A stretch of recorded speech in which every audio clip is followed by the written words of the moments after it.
Good afternoon, Professor Smith. This is part 2 for our assignment for this week. Mini Reflection, Chapter 10. My topic is the Western Christendom rebuilding in the wake of Roman collapse. This topic is significant because it highlights how Western Europe transformed after the fall of the Roman Empire.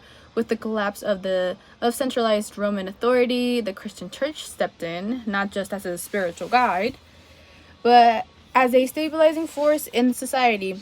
It preserved knowledge, promoted education, and even influenced political structures. In many ways, the church became kind of like the backbone of trying to rebuild efforts across all of Europe during this time.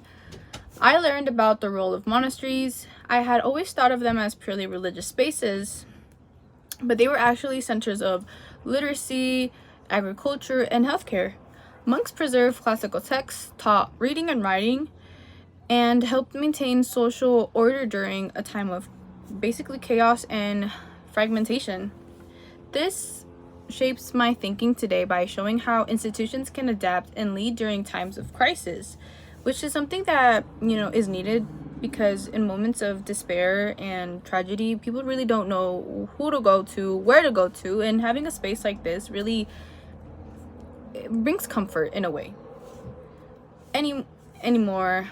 The church didn't just survive the collapse, it evolved and became a cornerstone of Western identity. It's a reminder that rebuilding doesn't always start with power, but it often starts with, culture and the values we hold, as well as education. That's something I think is still relevant in today's world because let's run it back to COVID. I feel like some of us had enough time on our hands and found maybe ways in religion, because I know I did. So I kind of relate to this. Not kind of, but I do relate to this. But that is all I have for this week. Thank you. Bye-bye.